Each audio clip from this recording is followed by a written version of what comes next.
अस्सलाम वालेकुम, this is Zaifat Siddiqui, chief coordinator media cell Pakistan, और हमारे साथ मौजूद है Arif Fahid.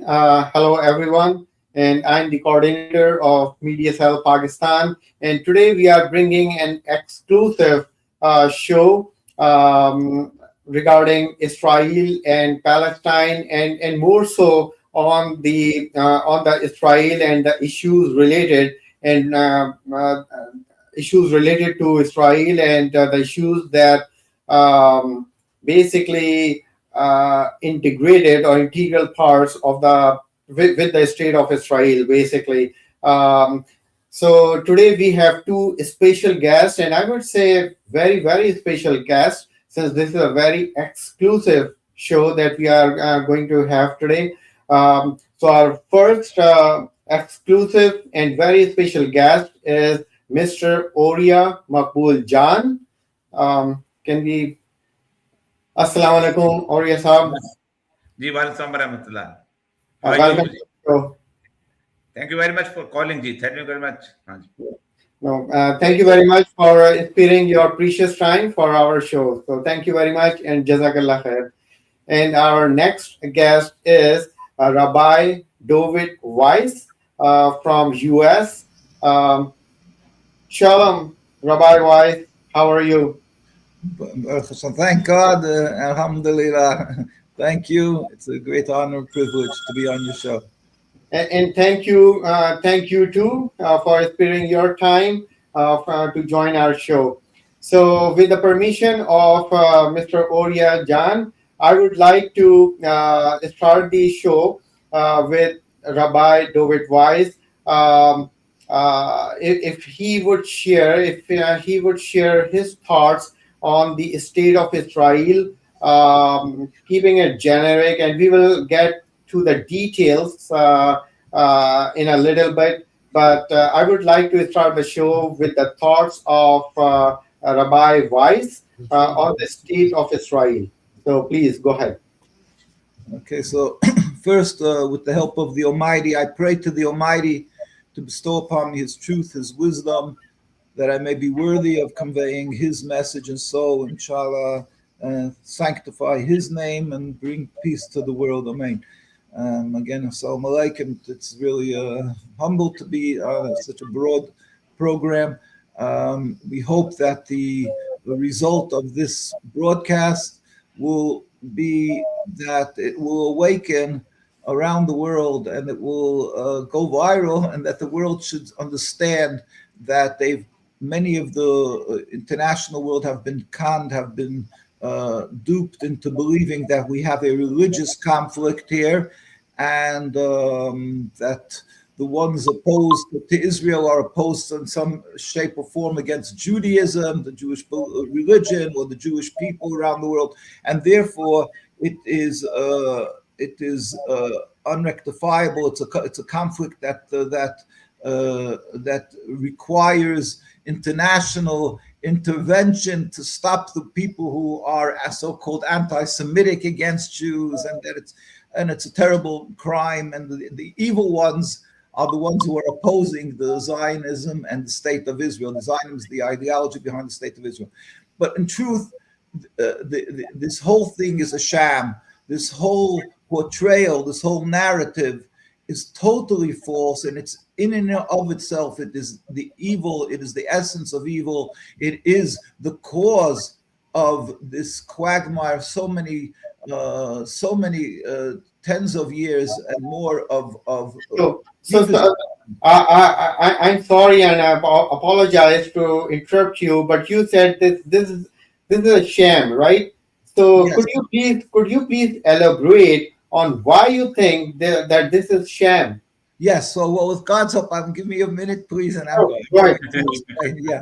So, basically, Zionism is a movement of around 140 years. It's a movement, a nationalist movement, a political concept of making a nationalist group, a nationalist home, and it's built. They try to incorporate in this nationalist movement the religion Judaism, which is a religion of around 3,300 years. When Jews accepted a covenant with the Almighty on Mount Sinai, when God miraculously took the Jews out of Egypt, we made a covenant to uphold what it's called the Torah, our belief, that was given to Moshe Rabbeinu on Mount Sinai, and that is what our religion is: to uphold this Torah, to be subservient to God. To emulate God, just as God is compassionate. We should be compassionate, not to steal, not to kill, to do good deeds, and uphold exactly the laws of the Torah that was given on Mount Sinai. And that is what it means to be a Jew from in Sinai 3,300 years ago till the present day, and it will never change. That is what the Judaism is. While Zionism is a purely political concept, a movement of around 140 years, as I mentioned. It is a group of people, non-religious people, people who detested, estranged themselves from God and from the religion. They detested this concept of being subservient to God, of having a yoke of responsibility of the Torah. And they wanted, and they didn't keep the Ten Commandments, the Sabbath, and so on, the leaders of all this movement. And they decided to make a nationalist home for themselves. And they, for practical purposes, they used the religion Judaism, the concept of going to Palestine and so on, to make their national home, the symbols of Judaism, the Star of David, the name Israel, which is Jacob, to further their goal of having a state. So you'll have the picture of the Jewish people that have left Judaism, basically, because you see here's the historical moment in 1948 rather, the Declaration of Independence being read by David Ben-Gurion in Independence Hall. So this is the most historical moment of them, where they have on the walls their symbol, the Star of David, the elongated flag, picture of Theodor Herzl, the father of Zionism. And they're making this historical moment of reading the Declaration of Independence. And you're seeing at the dais, at this so-called Jewish moment, because they're making a Jewish state, supposedly, they're not even covering their heads. And a Jew in the law is required, a Jewish male, to cover his head constantly to show that we believe that there's an Almighty above us. In fact, it's called what every Jewish individual wears. And you go on the street, you wear a hat. In the home, wherever you go, constantly you have to wear. It's called a yarmulke, Yorei Malka, to fear the king, Yorei Malka. And every Jew always has to wear that. And here they have the audacity, the hubris, the brazenness that they're not embarrassed to get together in public, declaring a so-called Jewish state, and then sitting there. Imagine making a Muslim state without imams, without sheikhs, or mullahs, or ayatollahs, or a Christian state without priests. Here they're making this historical moment, Declaration of Independence. This is just a symbolic of how we're dealing with a fraud, a false concept of what Judaism is. It's a transformation from religion, observance of the Torah, subservience to God, acceptance of the Torah, into a pure nationalist concept of making a state their own sovereignty for their convenience to make a homeland. Now, that's just the first basic issue we're talking about. It happens to be, we'll go just a little further. All the rabbinical authorities from day one when the Zionism came about, they all stood in opposition to this movement, to this. We put out a book called The Rabbis Speak Out. Let me maybe this is clearer. The Rabbis Speak Out, which is a compilation of 130 years, this was written quite a few years ago, of religious Jewish opposition to Zionism, where you go.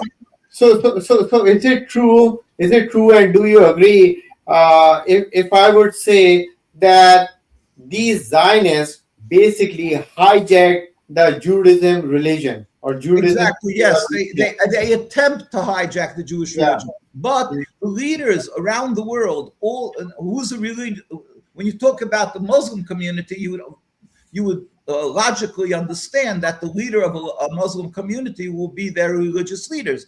So in the case of Judaism, the religious leaders around the world, who are the de facto leaders of the Jewish communities around the world, and that's what we compiled around the world, the major leaders from every single country where they were, they all stood in total opposition. This is in Russia, and Rabbi parallel the Rebbe of Karlin, or you would have the Rabbi Abu Chatzira, very famous Baba Sali. This is in Morocco. He was from 1890 to 1984. All of them in their style. We put short comments of them.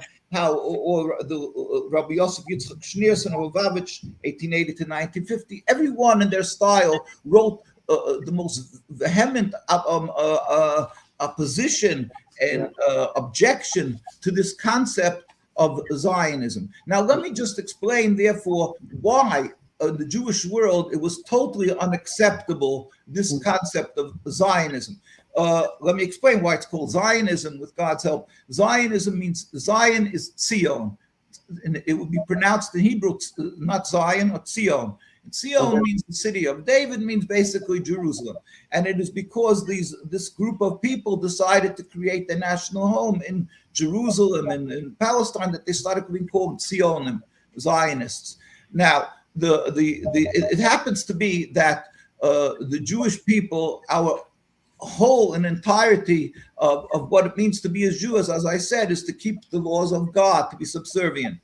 One of the concepts was that God took us out of Egypt through miracles with the 10 plagues and the splitting of the sea, and when he took us out of Egypt, but he commanded the Jewish people to go into the Holy Land. He did this with miracles, the sinking of the walls of Jericho. It wasn't with force. They walked around the walls and it sunk in. And the Almighty stipulated that when we're going into this land of the Holy Land, we must be it's a holy land. It is something that is holy. God is the master of the whole universe and every place, but the Holy Land is like his holy place, a garden, so to say. And therefore we are required to be on a higher level of spirituality. So in the Torah, many times it's replete with the commandment that when we go into that land, we should be on a high level of spirituality. And if not, the verses in the Torah warns us that we will be rejected from the land as a nation.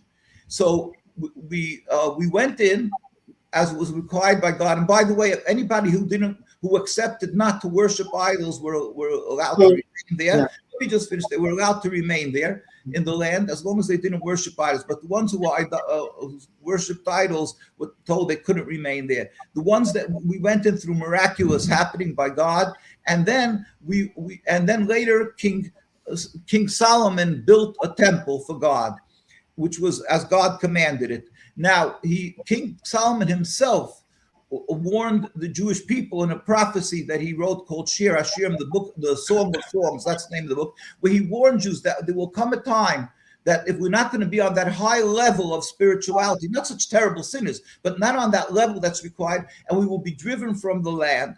And that came about with the destruction of the temple, which happened, the destruction around 2,000 years ago. He warned us, once we're in exile, driven from the land, as it was by the Romans and the Greeks, then we are under 3 oaths of God, that God sent us into exile in order, as a medicine, to break our haughtiness, that we should be humbled, and that we should repent and become proper on a spiritual level. And then the Almighty will make a miracle where he'll make a metaphysical change in the world where all humanity will believe in one God, serve him, and come together in peace. But till that day comes, we are expressly forbidden under 3 oaths of God. 1, not to return en masse, not to return in large numbers as a nation. Secondly, we're forbidden to rebel against any nation. We have to be loyal citizens in every country we reside. And thirdly, not to make any attempt to end exile. So now that means from 2,000 years ago till today, and it continues, Jews are forbidden to attempt to reestablish any sovereignty, to return en masse, to rebel against nations, or to make any attempt around the world to make even 1 centimeter of Jewish sovereignty is forbidden for us. And we respected that for 2,000 years. And we're not to rebel against any nation. We have to be loyal citizens. A Jew who lives in Pakistan has to pray for the well-being of Pakistan. A Jew who lives in Iran has to pray for the well-being of Iran. A Jew in America has to pray for the United States. We have to be loyal citizens in every country we reside. Now, this means that we cannot establish any Jewish state, period, even if it would be the will. It would be a gift given to us by a land. If the Palestinians, so to say, would say, hey, take this land, it's yours, we would not accept it. We would say, thank you, but we really appreciate it, but no thank you. So as a nation, we're not allowed to go up and create a nation. As individuals, by the way, we are, and we were living there for hundreds and hundreds of years and for thousands of years, because as individuals, God did not forbid us to live. So if we have the permission of, let's say, the Ottoman Empire, who was in control for hundreds of years, or whoever it was before. So Jews lived there as individuals, as loyal citizens. But to create the sovereignty is forbidden. Now, on top of that, it is, of course, forbidden to kill and to steal. It is forbidden. So if the Zionists came, if they would make it in Uganda, which they originally wanted to make their country, or in Patagonia, we would oppose it, because we're not allowed to have a Jewish sovereignty. But being that they decide... I'm sorry to interrupt you, because I have to go to Mr. Orya. But before I go to Mr. Orya, just one more question, and try to be precise and brief, if you don't mind. I understand what you just said, that you have been as a nation, you have been forbidden to have a sovereign country of your own, right? Right. And certainly not by killing or stealing. My question is, would that change after your Messiah will come, or Messiah will come? Would that change? Well, we but first, I want to interrupt here for a while. Rabbi Weiss, I have received both of your PDF files here. So what should I share very first? Well, the pictures one, or the one that I just showed you, where you see the picture where they're sitting there without their hands. That was the one I showed. Yes. Well, well, I was showing the one where they're all sitting there with their heads uncovered, with it, making a declaration of a so-called Jewish state. Yeah. But basically, that one? Yeah, this one. Okay. Yeah. Now, I did mention that there will come a time when the Almighty will return the Jewish people. This is the declaration, by the way. Just go back that picture, if you can. Okay. Yeah, this one? Yeah. So sorry. The chief rabbi of Palestine in 1947, it's a declaration before the United Nations, where the chief rabbi of the true chief rabbi, not the farce that Israel made the rabbinate, but the true chief rabbi of the rabbinate that is in Jerusalem, from the religious community, where he declares to the United Nations, he says, we furthermore wish to express our definite opposition to a Jewish state in any part of Palestine. He was leading the Jewish community that was living there for hundreds and hundreds of years. He said, we don't want in any shape or form a so-called Jewish state. It's against our religion. It's against. So basically, but I have to get to your question. Basically, so we believe that we are in exile driven by God, but there will come a time when there will be a metaphysical change in the world. That means that the whole world will stop being atheists. God will make a miracle, a metaphysical change where all the world, that will be the coming of the Messiah. Now, so then all the world will recognize one God, and all the nations, in our verses, it says all the nations will join together to come up and serve God. So we won't have to compel the Palestinians. Doesn't mean that people will become Jewish. It just means that all the world will recognize that there is a God, a ruler of the world, and they, together with the Jews, will go up and serve the Almighty. So, of course, the Muslims or the Christians have a different concept of what will be in the future of the time of the Messiah, what the Messiah is. But it's not a point of contention. It's not a problem, because we have forbidden to make any steps to bring this about, but with guns. It's only that the Almighty, with His compassion, will bring this about. So therefore, it was never a problem when we lived in all the Arab and Muslim countries, and we were actually embraced in all the Arab and Muslim countries. They knew the Jewish teaching. They were scholars, but they had no problem with our teaching, because they may not agree with what it will be at that time. Yeah, I have to go to Mr. Orya, so Right. I'll be back. I'll come back to you. And first of all, Mr. Orya, my apologies for taking so long. But I would like you to share your thoughts and opinions on the state of Israel and how it was forced to come into being in 1948, the Balfour Declaration, and so many other things in history that were made to happen so that they can establish the state of Israel. Your thoughts, please. Thank you. Thank you very much. Thank you very much. I'm really illuminated. I'm really flabbergasted by the words which have been spoken by Rabbi David Weiss. The matter is that since the last 2,000 years, when the exodus was started in 70, the Jewish people were living in different countries.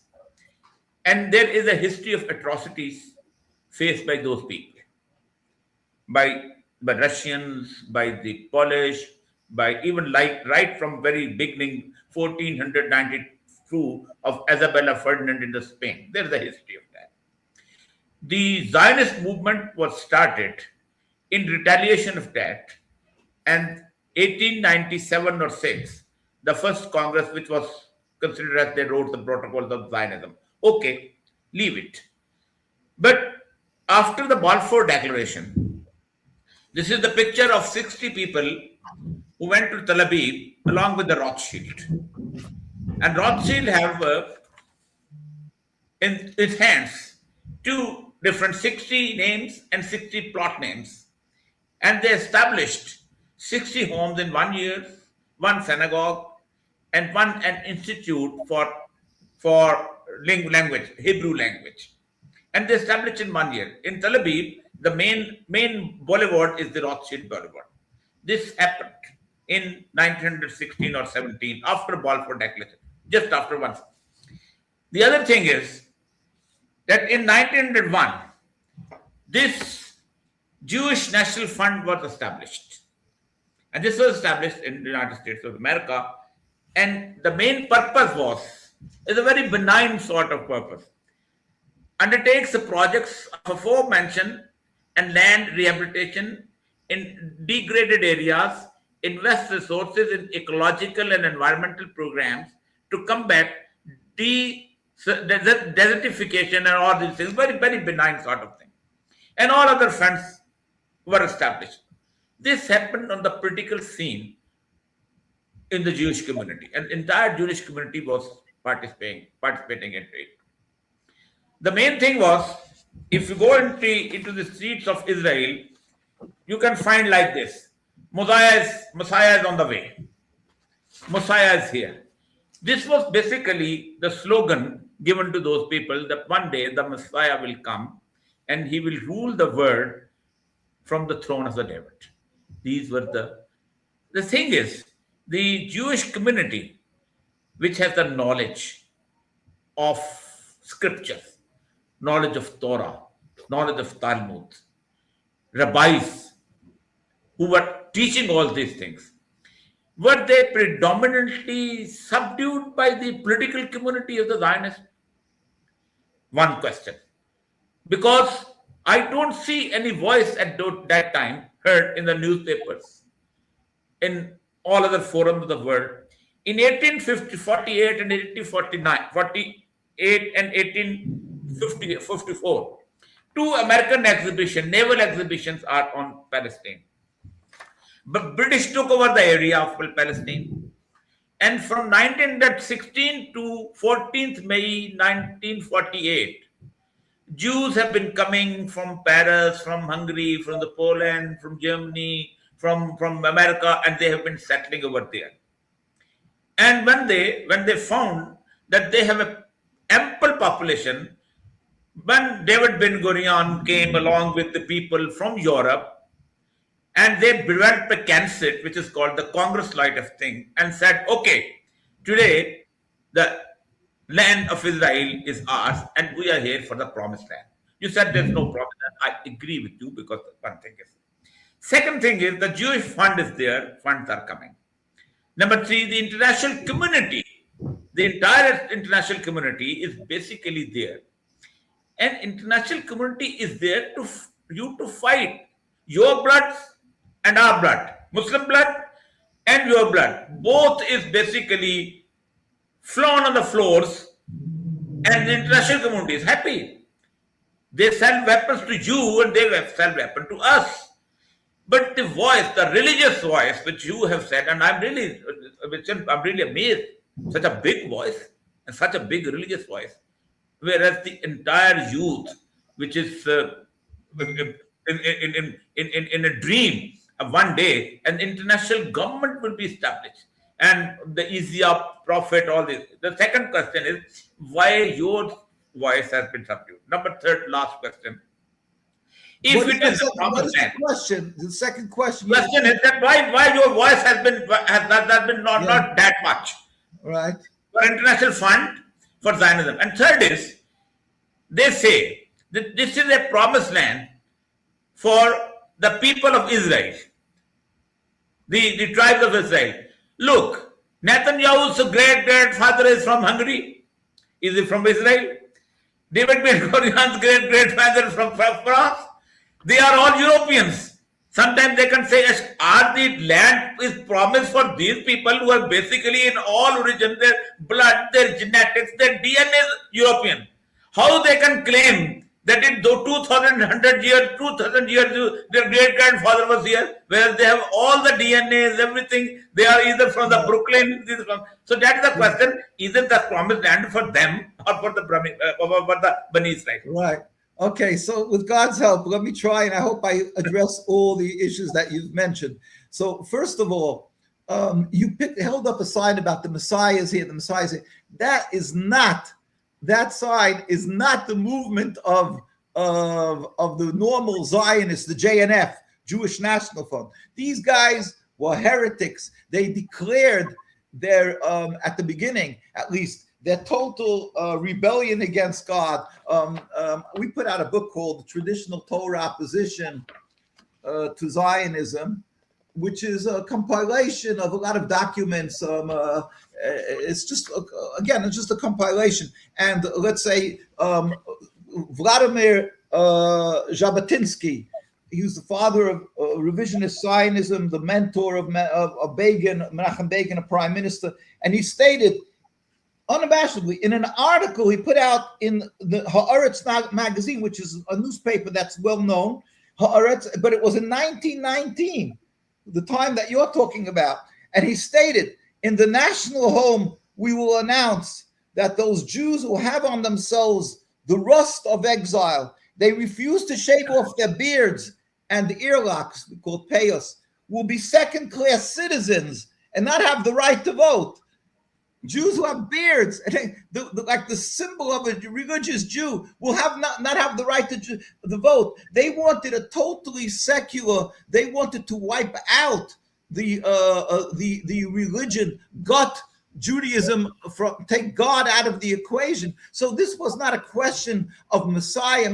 The signs you put up is of the Messiah, is of a movement, a cult movement. In that movement of basically a quasi-Zionist movement that's called Lubavitch, that's Chabad, that they're busy, that their rabbi who passed away around 50, 60 years ago, that he's the Messiah, he never died. They argue if he died and he's the Messiah, but that's not the movement of Zionism. Basically again, around the world, the fight was, when Zionism was created, was a movement that wanted to transform Judaism into a nationalist concept that we should take. Yes, they incorporated religion in order to give themselves some solid footing. They used Israel, and they said, with the beginning of redemption, they used a schalta de gula, beginning of redemption. But they didn't say the Messiah was there, because they knew they'll fall on their face with that. But they talked about the beginning of redemption, Aschalta de Geula, and therefore you should support them. And all, as I say, the rabbinical authorities oppose them. If you go both in Jerusalem, here you see when that chief rabbi who you were speaking, you showed the picture actually before, this Rabbi Dushinsky, who was in 1947, pleaded with the United Nations that we refuse to accept this Zionist state.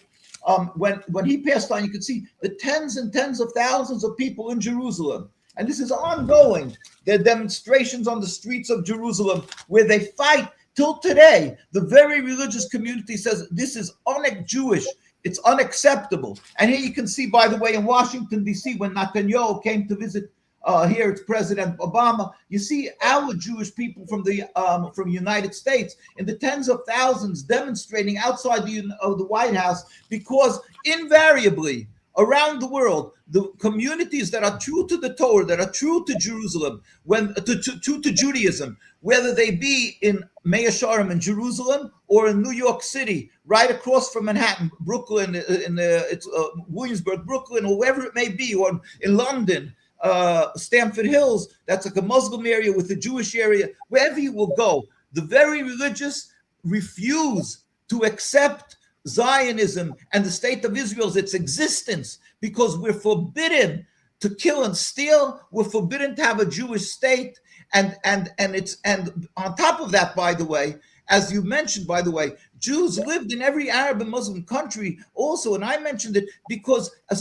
a Jew are required to show gratitude. When we suffered by the Inquisition in the Crusades throughout our history, we suffered in Europe. It was the Muslim and the Arab countries that embraced us, took us in. We as Jews are required to show gratitude always. So to go and turn around the Zionists and to declare, oh, the Palestinians and the Arabs and the Muslims don't want the Jews because they hate Jews. That is so despicable. That is so vulgar and false. But that is their portrayal. They portray that we have a religious conflict, that the world should sympathize with their occupation because the ones who oppose them hate Jews. So therefore they can compare them to the Nazis. They hate Jews, and therefore they're villains, they're evil. While in truth, it has absolutely nothing with a religious conflict. The history, hundreds of years, show that we lived together. And it wasn't the opposition to Judaism that brought about the opposition to the state of Israel. It's because they don't want their homes stolen. They don't want to be occupied. They are simply standing up for their rights because they're being viciously a genocide, murdered. So, and the Jewish people in the communities, we demonstrate with them all the time. And you can see here what happens to the Jews for 77 years now. Now it's 78 years since the state. The Jews viciously, these you see a horse is trampling on them. They murder. They literally murder the Jews. You can see their army. This is not just police. These are the soldiers who are brutally beating Jews who are never militant. We never carry guns. We don't carry knives. We simply stand on the streets and declare that they're frauds. So what happens to the Jews? They get brutally beaten. They get arrested. They get here you can see children children, old rabbis, like the picture you're showing over there, old rabbis have totally no respect. They get arrested because they have mandatory military service, and we refuse to serve in their army. So they arrest them and they psychologically try to break them. They put on them the instead of prison garb, they put on the Israeli army uniforms. You can see what they're doing to them. It's beyond belief.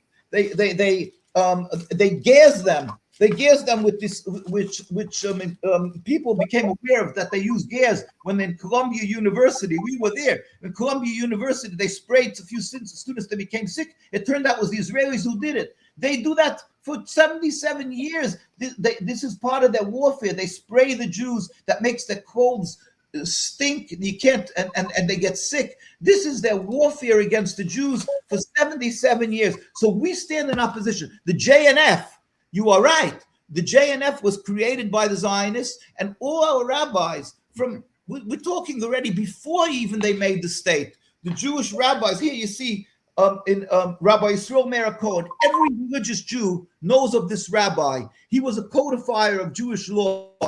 And his name was called the Chafetz Chaim. He lived in Lithuania, I believe. It's Lithuania, Poland, Lithuania. And he lived from 1839 to 1933. The state was declared 15 years later, 1948. Yet in his time already, he declared the Zionists are dead limbs of our people, which causes the entire body to rot. So I'm just giving you an example. And he was a codifier of Jewish law that everybody follows till today his teaching. Nobody defies his teaching. So this is the fight against Zionism was from day one in the Jewish communities, because we looked at them as frauds, that they're simply trying to hijack our religion because they have a selfish goal to create a state. And instead of showing gratitude to the Palestinians and to Ottoman Empire and to the Muslims, here they go and they turn around and declare to the world, oh, they're Nazis. They're continuing with the ones who are Nazis are the Zionists. They're the ones who are uprooting the Jewish soul from the people and bringing death and destruction and danger and anti-Semitism to the Jews. If you would look, they should have in the dictionary anti-Semitism. The word as an example should be Zionism and the state of Israel, because they cause a rift and a mistrust and a hate of Jews around the world, because people equate my religion, Judaism, and the one who's true to the religion, they think the more religious you are, the more you support the state of Israel, because obviously it's a Jewish state. So if you're religious, you'll support it. Well, on the contrary, invariably, the very religious communities, and you can show you, a person could approve it for themselves. If you come to Williamsburg, Brooklyn, right across from Manhattan, there's not one Israeli flag. Not one, for miles and miles. If you will go to Stamford Hills in England, the heart of the religious community, no Israeli flags. Wherever there is a truly religious community, we defy them. We despise the state of Israel. We declare that it is unjust in its existence, not like it's unjust in its murder in Gaza, or what it's doing to Lebanon today, or bombing Iran. No, it's unjust in its mere existence. It's trying to destroy what God wants of a Jew, that we should be doing kindness and showing appreciation, and that we're not allowed to have a state, period. So the whole Israel is people who are traipsing around with the rabbinate. They made a rabbinate, and you mentioned they made a language, by the way. Rothschild, they didn't try to refresh the old Jewish language. The Torah is written in Lashon Kodesh. That's what we pray in, Lashon Kodesh, the old Hebrew. What the Zionists made is something called Ivrit, modern Hebrew. Why did they make a new language? What was wrong with God's language? Because they cannot hide. They detest so much Judaism that they couldn't even accept to use God's language, and they decided to twist it by making modern Hebrew. Just to show you one more example of their rebellion against God, of how fraud they are. And this is a part of their basics. They have modern Hebrew for no reason. We don't speak modern Hebrew. We only, when we pray in Lashon Kodesh, we speak Yiddish, we speak other languages, and we pray in Lashon Kodesh. It's considered by us so vile. And they do other crimes. I mean, they do to the Palestinians. We cry and hurt with the people of Palestine. You showed a picture of when we went with, as soon as they made the PLO, we had our rabbis joined, and we had a representative in the PLO who was Rabbi Hirsch. And he joined, and he was a member of the Palestinian Authority. But you know what the Zionists did to him? The Zionists went and they poured acid in his face, and he was blind in one eye and barely able to see from the other. He lived in Jerusalem. And when they made when they had elections in Gaza, so here you see, this is actually me over here going, and we went through Egypt because we wouldn't go through Israel, and we went to declare our loyalty to the Palestinian people, and we have no conflict. We did the same to Lebanon. We went to Lebanon. We went to Sabra Shaltila. We went, and here you see, by the way, 1948.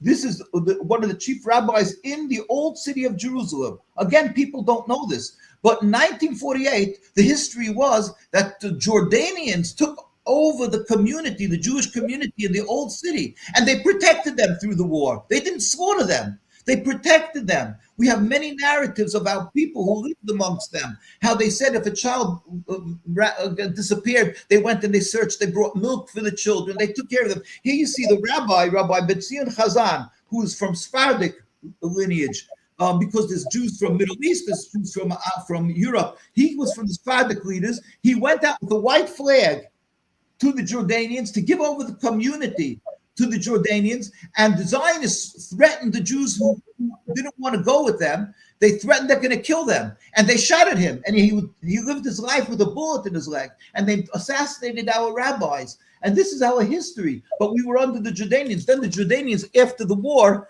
took the community and transferred them over to the Israeli side, and our rabbis, our communities bemoaned the fact. They said we should have stood there and said we refuse to go, because they didn't know they were being led like sheep. But the fact is, from then till today, Judaism is subservience to God. Judaism is anti-Zionist. The very religious will always remain anti the existence of the state. And the Zionism is a transformation, a nationalism that rebels in every aspect against the religion and against the Jewish people worldwide. And again, the picture you showed about Messiah, nobody gets confused about that, oh, we're going to use Messiah as an excuse to take over the land. Because as we explained, a Jew knows the Messiah is a time, as in by the United Nations, for instance. If you go to the United Nations here, you can see a picture by the United Nations. It's the Isaiah Wall, right across from the United Nations. We're on the wall, it's etched into the wall, a verse of Isaiah. It says, they shall beat their swords into plowshares and the spears into pruning hooks. Nation shall not lift up sword against a nation, neither shall they learn war anymore. In other words, we believe there will be a future, but that future will be where everybody in the world will accept there's one God, and then there will be the concept of Messiah. The concept of Messiah is a miracle that all the world will repent and so on. So nobody's going to come pictures of the Messiah. The one you showed, again, that picture that you showed of the Messiah is it's a cult called Lubavitch that are using the Messiah for their cult, that he's a leader like a Jesus or something. But that's not wasn't the Zionists. That's not the very religious community totally opposes that movement, and it's you see it a lot because they do a lot of their advertising. But that's not Judaism, and it's just part of the confusion. Like the settlers, by the way, you have the settlers. They go with yarmulkes. Ben Gvir, Smutrich, Ben Gvir and Smutrich. These guys, they go with the yarmulke. They don't come from the very religious communities in Meir Sha'arim or Beit Shemesh, wherever you will go, anti-Zionist. These guys come either from non-religious backgrounds or from marginally what they call modern religious. Modern religious means a euphemism for saying, oh, they compromise the religion. They're modern. Oh, that makes it kosher. That makes it halal because they're modern. I think there is lots of gathering to talk on Orya Maqbool side. So please, sir. Yes. Just a quick note. Just a quick note to Mr. Orya. that feel free to jump in whenever you Yeah. want. Let me just explain Yes. about the settlers. I'm just saying that the settlers, they people get confused because they look at the settlers. Wow, they're religious. No, they're not religious. Yes, they keep Shabbos. It seems like they keep Shabbos, but they don't. They've gutted the basics of Judaism, that we're not allowed to leave exile. They totally ignore the basics of Judaism that all the rabbinical authorities fought with their lives against. So yet you see them all the time because they're always in the front pages because they're the settlers. So they're in the fight. But they don't represent true Judaism. They never will. It's imagine somebody who's a Muslim who eats pork, or an example like that. He says, "Oh, he's a fine Muslim. He's just a modern Muslim." You know what I mean? It doesn't work that way. It doesn't work that way. Either you accept the religion or you don't. You can't have Buddhist Judaism. You can't make a combination like you like, or Jews for Jesus. These things don't jive. It's contradictory. I can give you a better word. There was used to be a dictator in Pakistan, General Musharraf. He introduced, or basically induced, I should say, he induced a new word. He said enlightened moderation, right? Mr. Orya would know that, right? Enlightened moderation. So, whenever somebody wants to deviate from the routine, this is how it happens. I'm a modern person, I'm a modern Muslim, I'm a modern this, enlightened moderation, and then you can do basically whatever you want to do. So we say it's like it is a phrase in our teachings. It says a pig with a golden ring in his nose. What can I say? But basically, though, I'm not going to get. We don't like to touch other countries because other religions, because we are commanded since the destruction of the temple that we should be loyal citizens in every country. When we go to the White House, which we go very often to demonstrate, we always speak to our president, humbly and with respect, and we plead with him that he should not be conned by Israel. He should do what's right and stand in opposition. And just like apartheid was ended, this must be ended. One day, apartheid is a fact of history, that for tens of years, the United Nations, that was created to bring peace, recognized and so just legitimized the fact that there's a South Africa that was run on apartheid. And the ones who opposed it, let's say Nelson Mandela, was in prison for 27 years. yeah. And they were called terrorists. And yet it's apartheid regime. Yet they were called His Excellency, the ambassador, and on and on. And now today it ended. Today, if somebody will come and introduce a state to be ruled by apartheid, they'll be laughed out of society. They'll be scorned. Because and you can't say, I'll make a half apartheid, a two-state solution.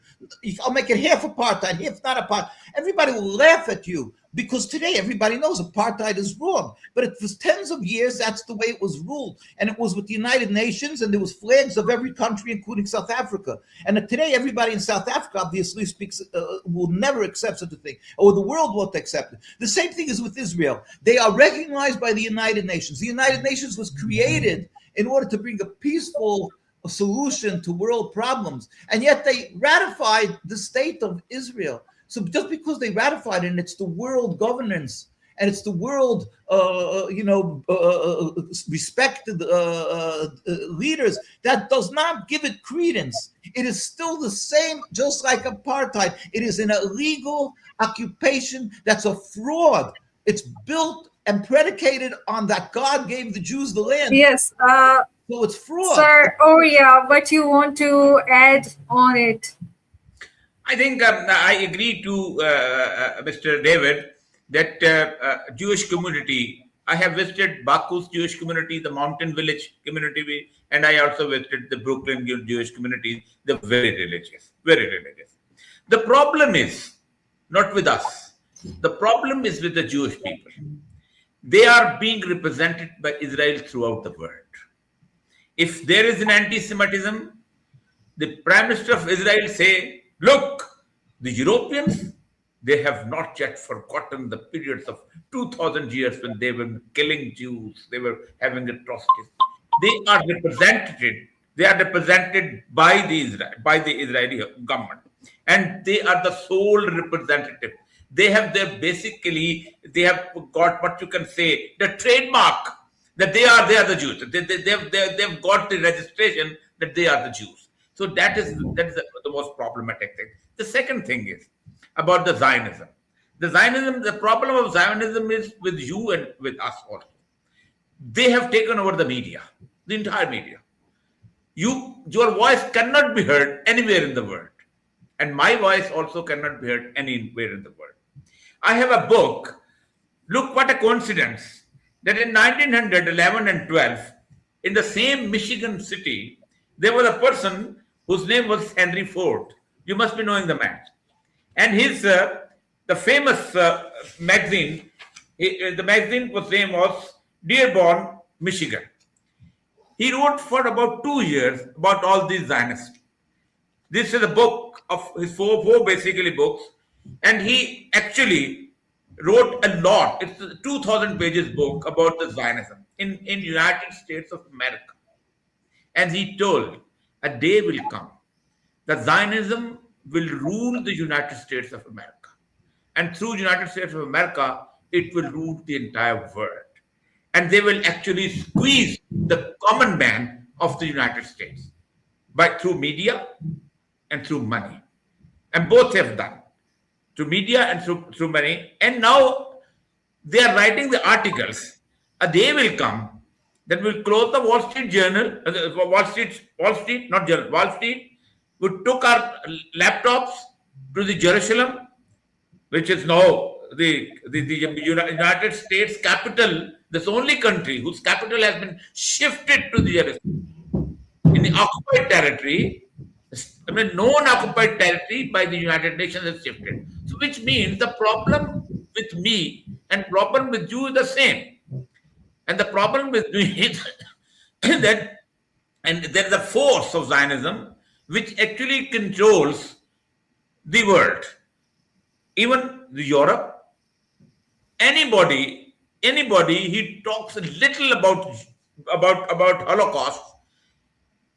Holocaust was a reality. I believe in it because I believe right from 1492, when 175,000 Jews were living in Spain, and they were asked to become Christians, out of which 100,000 went to Ankara and other places, and Constantinople and other places, and they were given a asylum and they stayed there. But those 75,000 Jews who became Christians, they were asked to take the pork in the morning, and they opened the shops on Saturday. So all sort of things were there. I know the reality. But what thing is that your voice is not heard in Europe, but Netanyahu's voice is heard in Europe. But anybody who is there, so for me, living in any part of the world, perhaps in Europe, if he sees that this man is the representative, he is the torchbearer of the Jews. He is the man who's wearing the flag of the Jews. So you said it is a news for me that they created the modern Hebrew language, because I was very much astonished that the Hebrew language, old Hebrew language was the script was different. This is just like a Roman script. How a Hebrew could be in a Roman script, which has been created by the Zionists. So this is the control on the media that I'm quite studied. I don't know. Something is news for me for also. So the Yiddish language, it was prevalent at that time. The most important thing is the face of you people living in Brooklyn, very religious, because I have seen one interview of with Oprah Winfrey's show that she came to a house in Brooklyn, and the children were not having a TV here. Girls were never having boyfriends. Boys were not having girlfriends. They don't know. They even don't know even the words of the boyfriend and girlfriend. So religious. And it is something strange in this modern world of U.S. United States of America, in which all sort of media is there and all sort everything, social media, everything.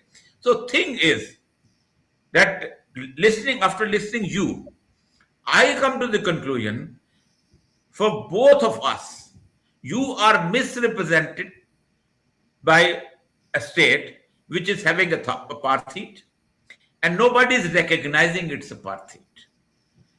When apartheid was there in South Africa, nobody used to play with the cricket team of South Africa.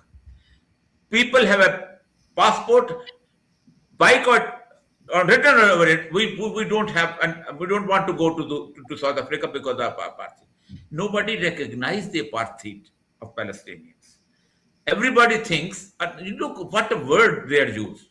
That they actually, the Jewish people, it will basically have to kill the people because they have to survive. If you just listen the sentence of Golda Meir, that we actually hate Arabs because they brought their people in front of us and we should kill them.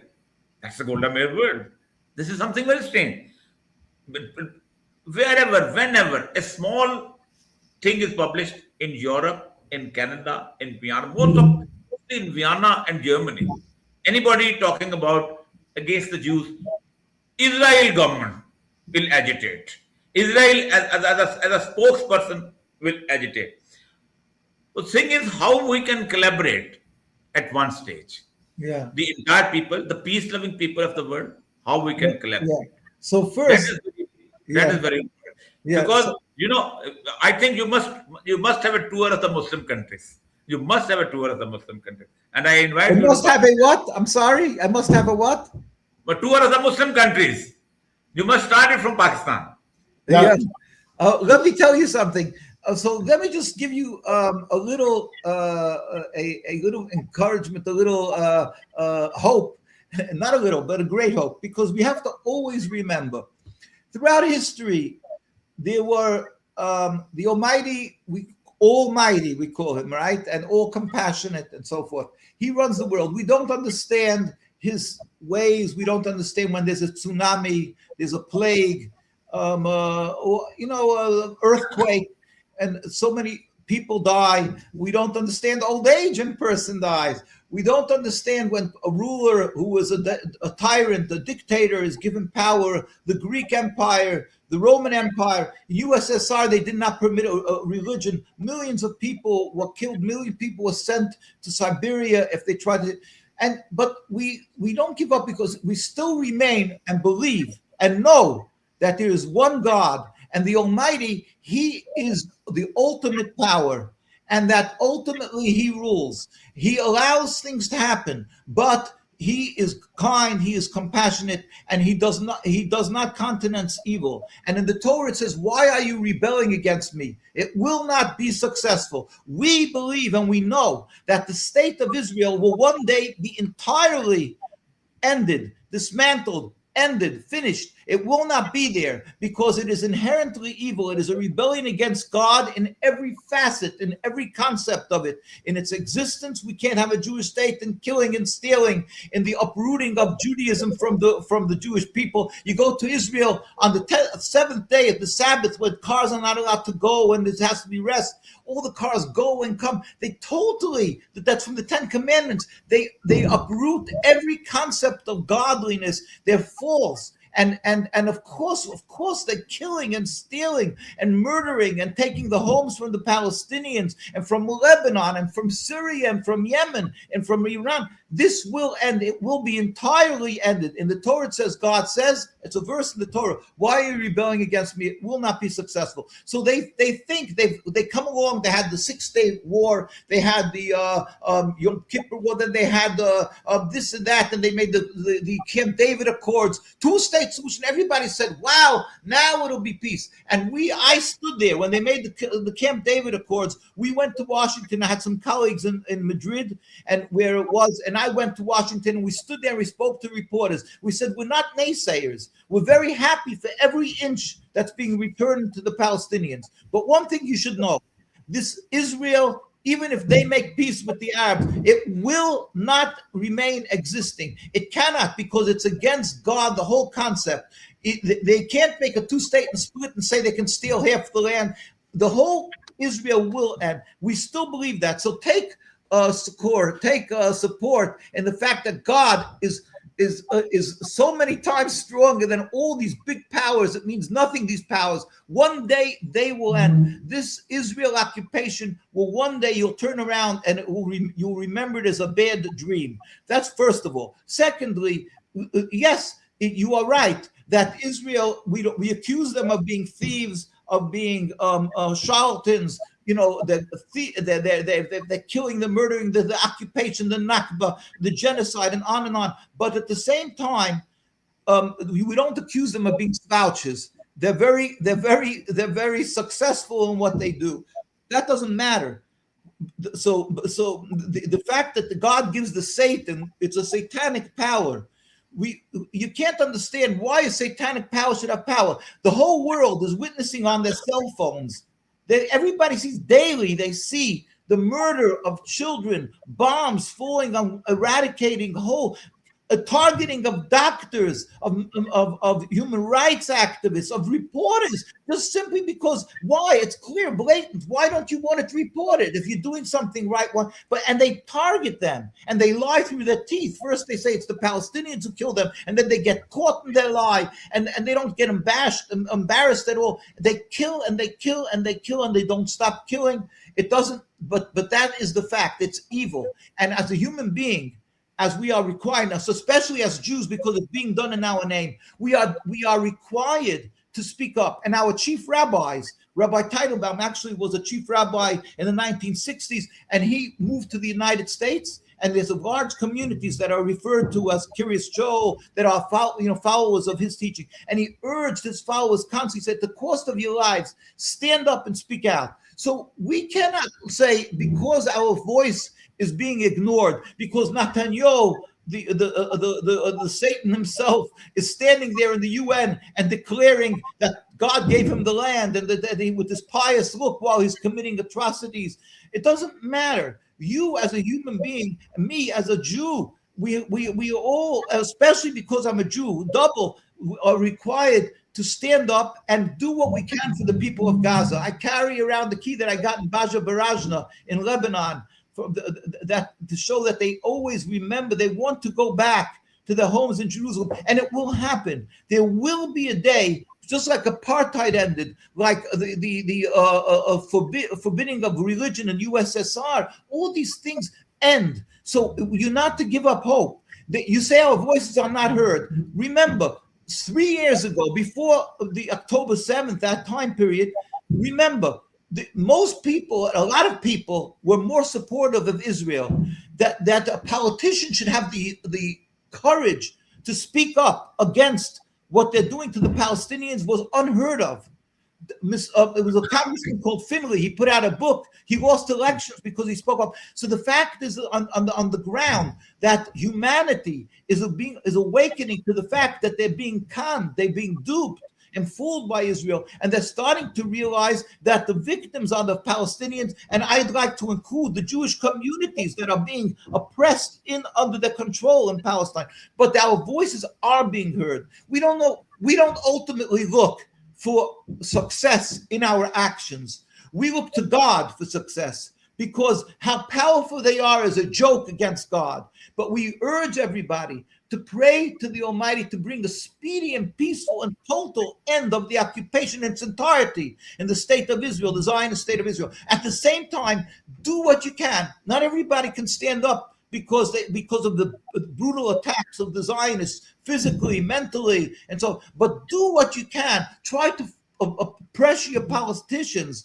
Plead with them that they should be outspoken, that they should do something. They should not fall into the traps of Zionists like the AIPAC.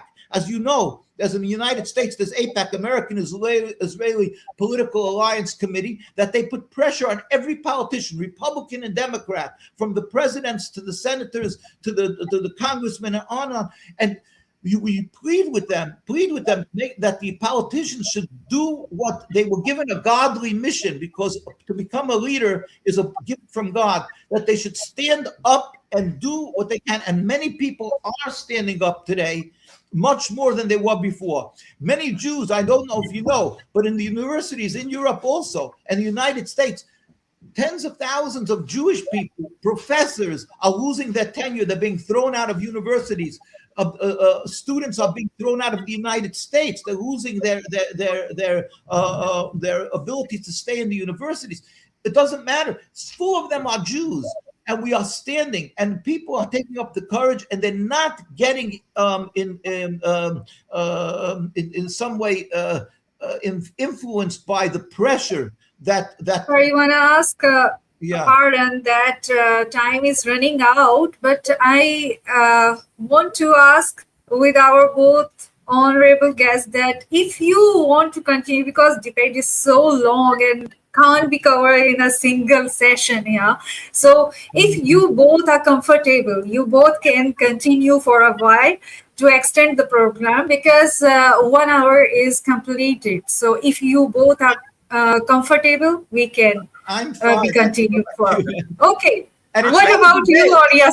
Yeah, we're not having a debate. I agree. I can continue. Yeah. Excuse me, I just want to say we're not having a debate here. Even we are both no debate. Yes, no debate. No, really. On this, it's just the question is, what is the approach? And there's maybe a debate about how much the voice of anti-Zionism is being heard. Obviously, the reality should become in front of the media. Yeah, it's true that the problem is with Muslim society also. Yeah, the problem me. is. Let me just finish, and then I'll give it the floor. Yes, you said about the media that Netanyahu has the floor. It seems definitely, you're right. In the mainstream media, he has the floor, and they have the control. But do not get flustered. The voice, just like apartheid, it was the grassroots. It's God's power, but it was the grassroots that changed it. That through the natural means, because God is the one ultimately who is the power who makes a change. But in the same case now, the same scenario, you and me, and the people around the world who are stubbornly not being intimidated by the Zionists and speaking up again and again and again, even though people are suffering, we will ultimately, God will help, we will see a free Palestine. Speak up, do what you can, because every minute in Gaza, people are starving.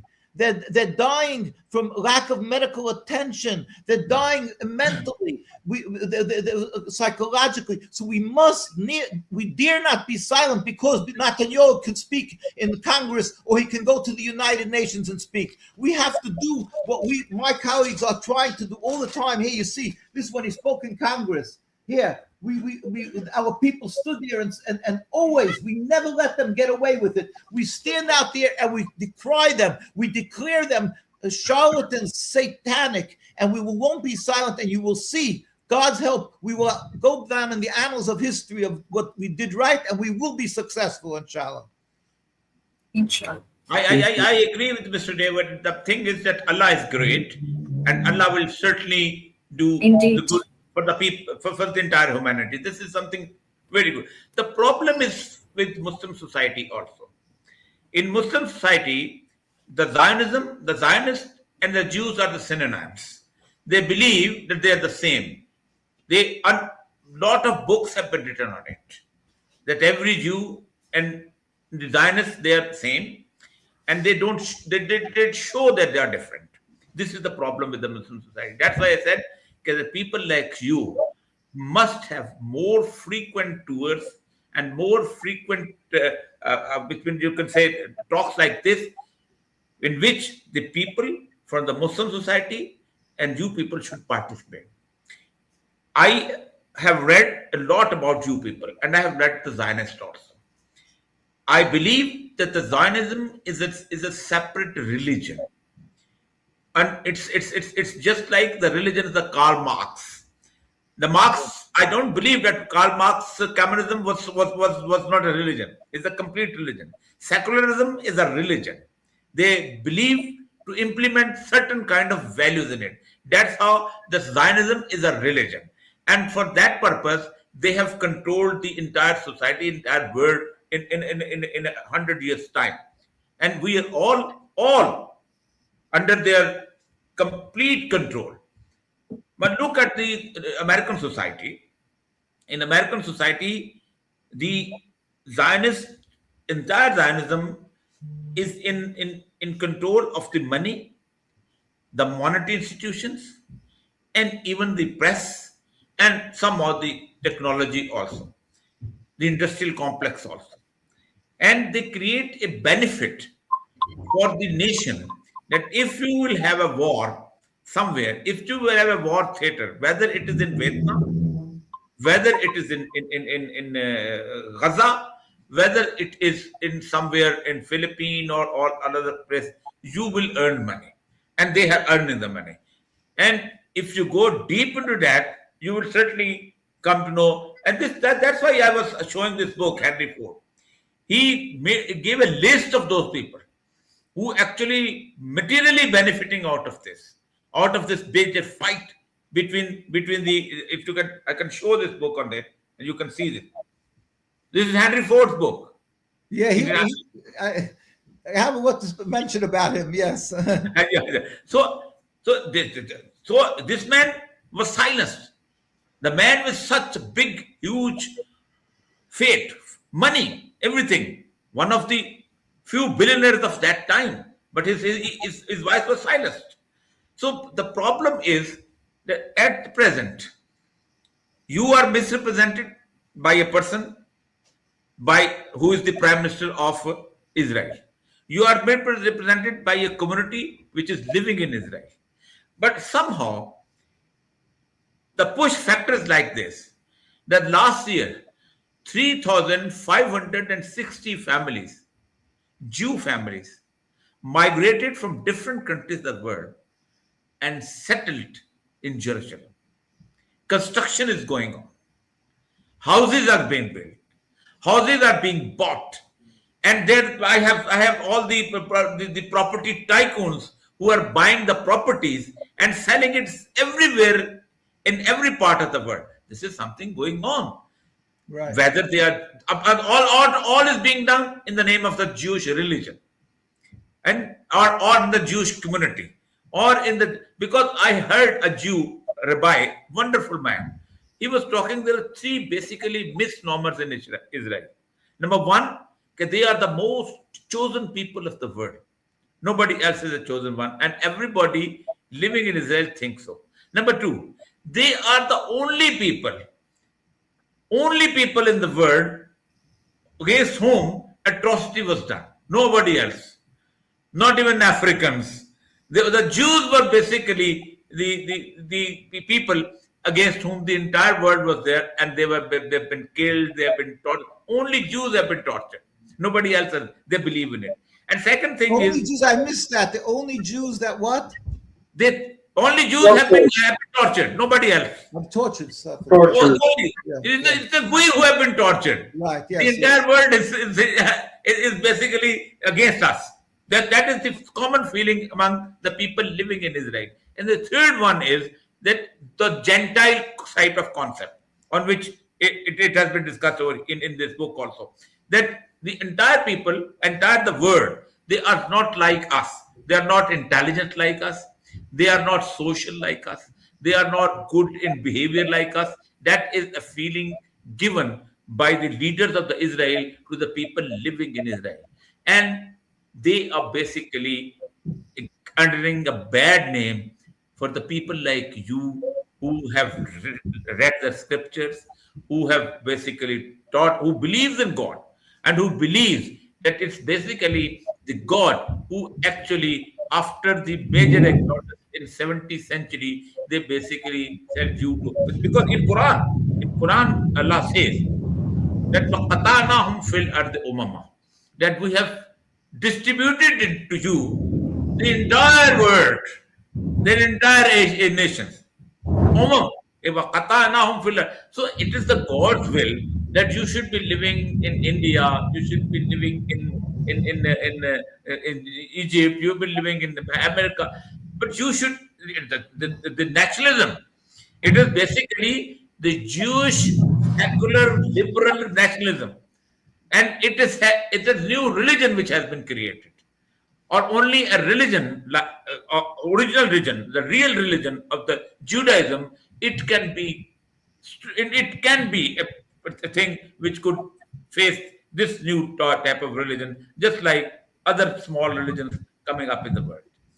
Well, okay, so with God's help, again, I cannot disagree with you that that Zionism has, we call it the powers of the Satan. It's clearly the powers of Satan because it defies logic. As I mentioned to you, when the United Nations was created, it was created simply because they had witnessed World War I, World War II, that so many millions of people died in war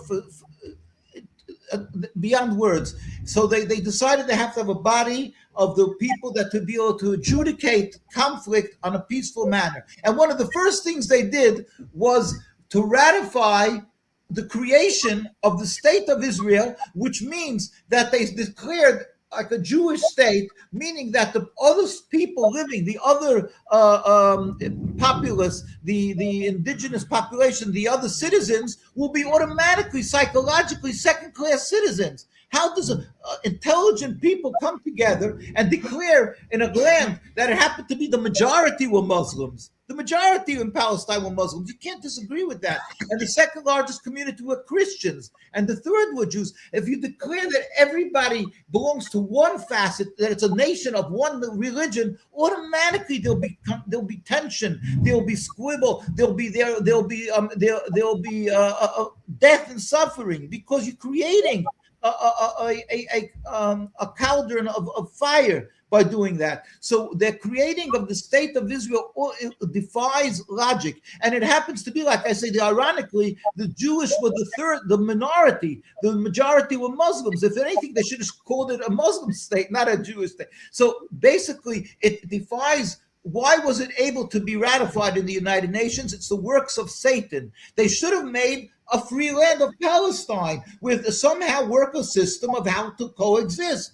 As we've had for hundreds of years, like I always show pictures of the Jewish people live together, as in every Arab and Muslim country. This is in Palestine. We live together in the same courtyard, babysat each other's children for hundreds and hundreds of years. The difference of religion was not an issue. It didn't. They were deeply religious, and it didn't make a difference. It was not an impediment to coexistence. So I'm just saying, from day one, it's a satanic power, and that satanic power carries through till today. It defies logic, and when Netanyahu gets up there, even though it is so hypocritical and such a farce when he speaks in the name of God and the name of religion, ignoring the fact that he's standing in the United Nations, where a mile away, it's or a few miles at best, there's the Jewish community in Williamsburg, that they're all screaming. We're talking about existing there, the most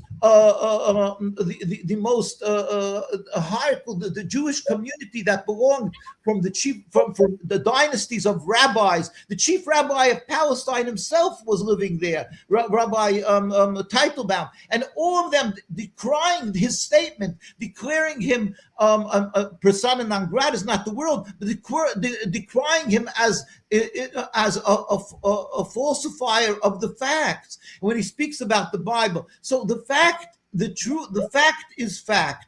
Around the world, there is a powerful voice, but it's a minority voice that you, as you are right, correctly stating, that it is not being heard, and it's causing therefore so much problem. But that's the power of Satan. You have every time in history that there is a power that we have to contest and do what we can against it. Now, you're right. I would love to be able to in the Muslim world, and I must say, thank God. I mean, when they moved the embassy of the United States to Jerusalem, we were in Lebanon, and we were together with hundreds of there was maybe 170 countries where we spoke there, and it's in the. You see, we're together with today. He's the head of Hezbollah. This where he embraced me.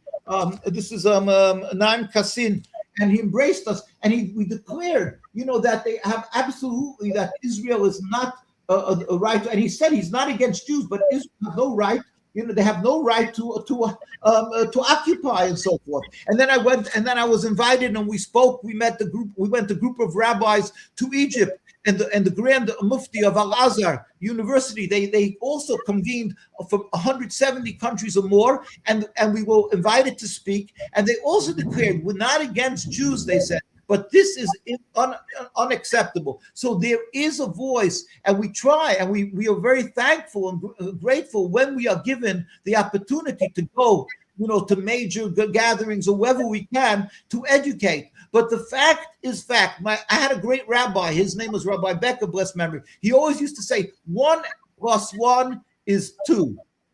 If you're going to have somebody who will prove to you psychologically and in many different ways that 1 and 1 is 3, he can bring all the horses and all the king's men. It won't change the fact 1 and 1 is 2. And you can't change it, even though they have all the power. So they may have power, but it's a mirage, and we still cannot be silent. Help us. On the contrary, help us to get the word out. Now, because the fact is fact, Zionism in the state of Israel is a fraud. It is a fraud. It is an evil fraud. It is constantly causing rivers of bloodshed, spilling blood, bombing, and it must be opposed, and we have to not be silent, even though it seems that it's beyond our power to contest them. But it means absolutely nothing, because we will contest them, and it will eventually end. Now, you mentioned Henry Ford. I must tell you that Henry Ford spoke against Jews. He was in every car that he sold. They say he put into the. I think Orya Maqbool Jan Sahab disconnected or freezed.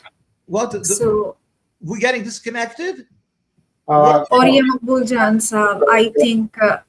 Arif, can you please call him? Yeah, I'll call him. Okay, so just let me say that. Yes, please, you continue. Henry Ford was a rabid anti-Semite. He put out the book, the Protocols of the Elders of Zion. It's a very famous book, the Protocols of the Elders of Zion. And that book is a fantasy that is so diametrically opposite of the truth, because he speaks that the rabbis have a cabal of getting together in order to take over the world. Our whole issue of Judaism is that we have to be subservient to every country, that we are not to be politically involved, that we are to be loyal and good citizens, that we are to be immersed in the Torah, studying Torah. Now, is there a power like Zionism? Yes. Can you please give me a moment? Orya sir, I think your power supply should be connected with your device, because I think you are running out of your battery on your device. That's why you are freezing here, I think. Yeah, let me call him. Because he is freeze again. So I think he is running out with his battery on his device. So yeah, we just need to reconnect the device with the power supply. Yes. Yes. And Rabbi Weiss, yes, I also want to ask with you, you are connected with your power supply of... Yes, Shayasa? Are we connected with our power supply? How are you connected? Please check it. I think that I think he is back. Mr. Okay. is back. Yes. Okay. So I think we should Let say me the say, I was goodbye. talking about Henry Ford. I was talking about Henry Ford. He was. hold on. Just to give a brief background on Henry Ford to the viewers, any viewer who doesn't know the background of who the Henry Ford was. Well, since I'm in Michigan, so I know about Henry Ford. Henry Ford was the person who established Ford Motor Company, the first American automotive company back in 1800 or late 1800s. And that was a huge revolution, not only in the US automotive industry, because it was the first automotive company in America, but also a huge industrialization.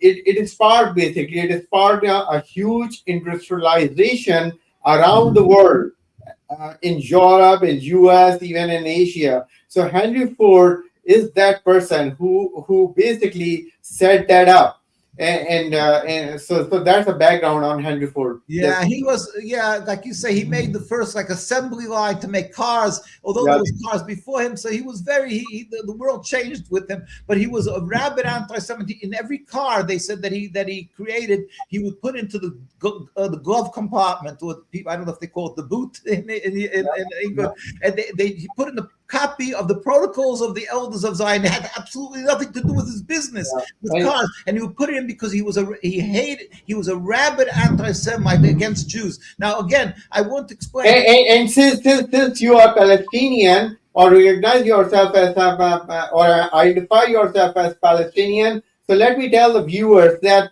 Henry Ford basically got a special permission from the U.S. government to basically allow people from Yemen and Iraq and Lebanon to come to U.S. and work in the factory, in the Ford Motor Company factory, because the labor here in U.S. was, it still is very, very expensive. So he got a special permission from the U.S. government to bring people from the Middle East, Lebanon, Jordan, Yemen, and some other Middle Eastern countries as well, like Palestine, obviously. And they came here and worked in the, and now their descendants have, they own gas stations. If you go to Dearborn, Michigan, I know you visited Dearborn, Michigan, right? Dearborn is the Yes, city. Dearborn is a city which has the largest Muslim population in the entire United States. Dearborn, right? If you Right. go to Dearborn, Michigan, you will see gas stations after gas stations owned by the descendants of those people who came from the Middle East to the to Ford Motor Company factories. Right. Yes, please go So, ahead. but basically, he put in every glove compartment the protocols of the elders of Sorry, Zion. I want to move to for a while to the Orya Maqbool Jan Sahab, that what is his perspective.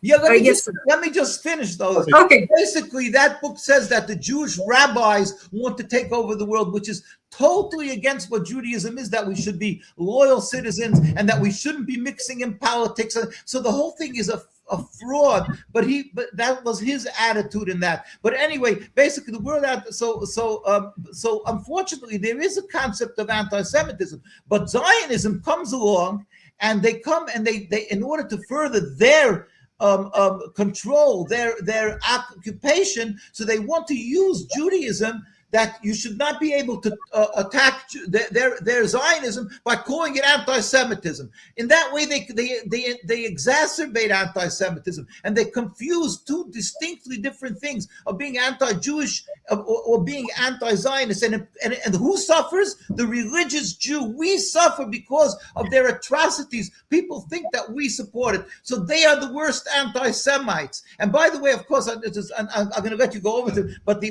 as Semitic means really Shem, and it would really include Arabs and Muslims, but I don't want to get into semantics. When they refer, the people today, meanings, they say anti-Semitic, they mean anti-Jewish. But the Zionists, because they have no morals, they use the Jewish religion because they don't serve God, so they don't care that they're using a false name, and they don't care that they're using a false attacks, because they're using Judaism falsely and they're using anti-Semitism falsely, and Jews are suffering, but they don't care because they're ready to sacrifice on the altar of Zionism Muslims, Jews, Arabs, anybody who gets in their way, just that they should be able to come to their occupation, to their success in their occupation, because they don't have God as morality. So we will always remain opposed and pray for the people of Palestine.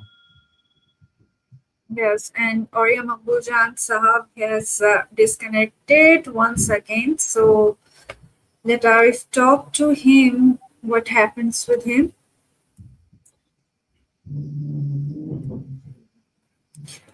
So Rabbi Weiss, Orya Maqbool Jan Sahab want to see you in Pakistan. soon, and he want to invite you here in Pakistan. Inshallah. Inshallah, inshallah. So we hope we will very soon welcome you in Pakistan. I think you are muted. No. Yeah, Mr. Orya just called me and he told me that, what can I say? His internet connection is not working. Oh, So, and that's so this is Pakistan. unfortunately, this is very, very common in Pakistan. The internet connection is not working, and nobody can do anything. It is what it is. Yes. So, Okay. Everything is from God. Everything is from God. Yes. so, So inshallah, we will continue this session on coming Sunday as well. If you have a schedule, you can give us time, so we can continue our discussion with Orya Maqbool Jan Sahab, with you as well in the future Sundays. Yes. Okay. Thank you very much. Assalamu alaikum. It's been an honor. Thank you. Before we close the show, if I was planning to run that video clip of Dr. May. Yes. Okay. What I want to. Okay, so let me give a brief description to Rabbi Weiss and also to our viewers about that video clip and the background related to that video clip. During ABC, Abandon Biden campaign, right? When Biden was the U.S. president and there was a genocide going on by Netanyahu and basically approved by President Biden, right? 2024 to 2023. That was that time frame, and there was that campaign going on in the entire United States. ABC, Abandon Biden campaign. During that campaign, there were rallies all around United States, including Michigan and you name it, everywhere in United States. So Media Cell Pakistan covered at least 2 rallies from Washington, D.C. live. And then Media Cell Pakistan also covered almost every rally that held in Michigan. Now, this video clip is one of the rallies that was held in Michigan, and Media Cell Pakistan live streamed it. In this particular rally, this was not really a rally. If you look at it, it was an indoor setup. Convention. And people were sitting on the chairs and talking about the atrocities and all the brutalities that had been done during the time when Biden was the president, but not only during that time, but also back in the 1948 when the state of Israel was forcibly established. How it was established, what kind of brutalities were carried out in order to establish the state of Israel. So it was basically more like a discussion than a rally, but Media Cell Pakistan streamed it live right from that venue in Dearborn, Michigan. So that is the background. The person who is talking in this video, her name is Dr. May. Back in 1948, she was in Jerusalem and her entire family was murdered right in front of her by the Israeli authorities. And she survived somehow. I don't know how, but somehow she survived. She came to US and she did her PhD degree. And right now, obviously, she is pretty aged and she is a senior citizen. But back in 1948, obviously, she was just a little kid. So she was basically sharing her thoughts on what she saw back in 1948. Yes, please go ahead. Yes, it's quite a long, I think 20 minutes long speech from Dr. May, but I play just a short clip Okay. time to time. What we should do, and I think if what we should do is we can put a link to this video, entire video, On the description also. on our description. So if anybody wants to see the entire video, just click that link on our description, and you can have it. Yes, go ahead. So I introduce Dr. May here, who is going to be speaking to you guys. You want me to talk from here? Talk where you are comfortable. If you want us to, you want, okay. If I might, Dr. May, please come join us in the circle. We want to make sure that everybody. I'm so happy to have seen the circle grow and everybody come. I'm very happy to see you all.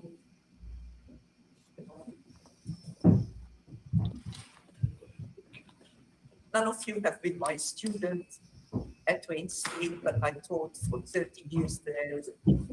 So your mothers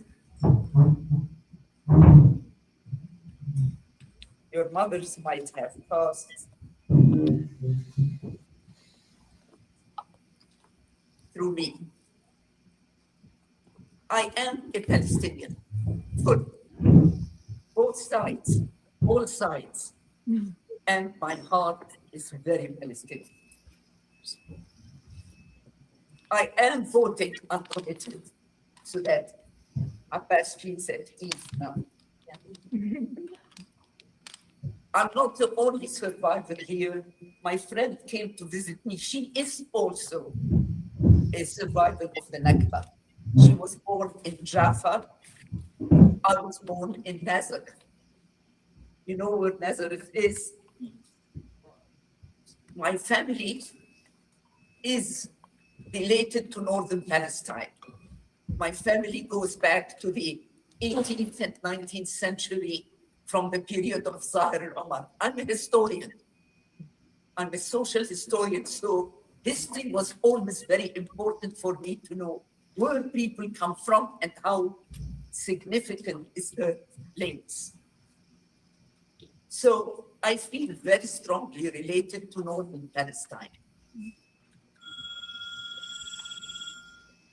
Archives, Ottoman history, all are very important in our story. They tell us the facts. And as a scholar, I had to go through all archives to do that. However, my personal experience goes back to the British Mandate period, when Palestine was under the control of the British. In 1948, I was 3 years old. I was born in 1944 and experienced all the trauma of 1948, the Nakba, catastrophe of the Palestinian people is very much part of my life. My earliest experiences is trauma, unease, dislocation, being moved from one place to the other. The period is very telling on my life and on the kind of life I chose for myself. Wars, hardship, difficulties, I saw it all around me, in the eyes of my parents, in the eyes of my family. Even as a child, I could sense the kind of hardship, dislocation, and insecurity. We first went to Lebanon because it was easier. This is how we were thrown out of our house, of our land. We went to Lebanon for a little while, then settled back in Jordan. So my early youth was continuously in alienating setups where I felt I didn't belong. Vulnerability, I can always remember it early on. I was vulnerable human being. It's not being in a setting where everybody around me had a similar feeling. And today, when I talk to my generation, such as my friend and others, they've all have gone through similar feelings. It's alienating to be traumatized, to be outside your setting. Both as an individual and as a community, I felt it. It was not only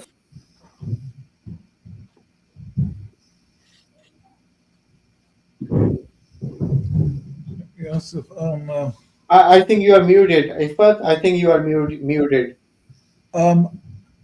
you hear me? Okay. Yeah. Yes, yes, Yes. we can hear you. Yeah. So, So I think it's okay to play play a short clip by the Dr. May because it is quite a long speech from Dr. May. And as we previously said by Arif Wahid that we share in description the link of that video, so our viewers and our guests can be can be watched it later, the whole speech. So thank you once again, Orya Maqbool Jan Saab, who have left because of the internet connection. restriction of internet But connection and thank you Rabbi very much. Weiss. Thank you very much. Thanks a lot to Rabbi Dovid Weiss for his precious time. And you join our program. We really, really appreciate you Yes, spending your time for us. And same for Mr. Orya Jan. He also, I know he's always busy, but he spared his precious time to join our program. And hopefully, we will have another session, another episode of this show very soon. We just can't tell you exactly when, but hopefully we will have another episode or another session on the same topic. inshallah. Inshallah. Soon. Thank you Inshallah. very much, and shalom. Thank you once again, Rabbi Weiss, to guess your time, precious time. Thank you. And keep remember us all in your precious prayer.